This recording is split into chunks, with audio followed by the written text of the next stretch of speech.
అంకెలు లెక్క పెట్టదని చెప్పండి ఎవరిని. అంకెలు లెక్క పెట్టదని చెప్పండి ఎవరిని. పవన్ కళ్యాణ్ వంక కూడా చూడలేరని చెప్పండి. జనసేన మీద కన్నెత్తి కూడా చూడలేరని చెప్పండి.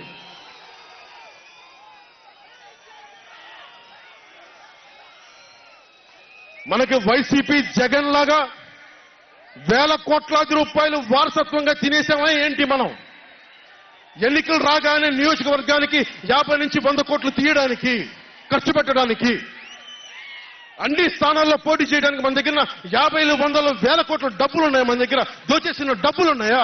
లేదంటే 4 దశాబ్దాల సుదీర్ఘమైన అనుభవం ఉన్న ఒక వ్యవస్థలు ఉన్నాయా మన దగ్గర? తెలుగుదేశం పార్టీ నాయకుల్లాగా ఏమున్నాయి మన దగ్గర? మెతుకు మెతుకు వెతుక్కున్నాం, ఇటుక ఇటుక పెంచుకున్నాం. ఇప్పుడిప్పుడే ఇల్లు కడుతున్నాం. జనసేన ఇల్లు కడుతున్నాం.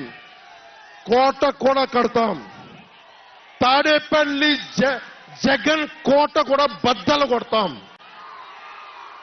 సామాన్యుడు రాజకీయం చేస్తే భరించలేని ఆధిపత్యపు ధోరణి, సామాన్యులు రాజకీయం చేస్తే తట్టుకోలేరు. అధికారం వాళ్ళ ఫ్యాక్షన్ కోటల్లోనే ఉండాలి. అది దాటి మనలాంటి మామూలులోకి వస్తే, మనం వ్యూహాలు వేస్తే, మనం పొత్తులు పెట్టుకుంటే వాళ్ళు భరించలేరు. అందుకని రకరకాలుగా చెప్తారు కథలు. సామాన్యుని రాజకీయం భరించమని చెప్పండి. జగన్ సామాన్యుడు రాజకీయం చేస్తే ఇలాగే ఉంటుంది. వ్యూహాలు వేస్తాం, పొత్తులు పెట్టుకుంటాం, నీ కోటలు బద్దల కొడతాం.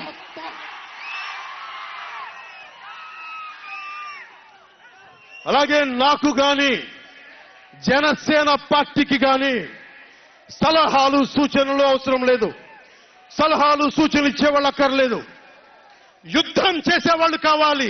కొత్త రక్తంతో, కుతకుతలాడే రక్తంతో, గుండెలు చరించుకునే యువ రక్తం కావాలి. దాష్టీకాన్ని నిలబడే యువకులు కావాలి. కత్తులు పట్టుకునే వీర మహిళలు కావాలి.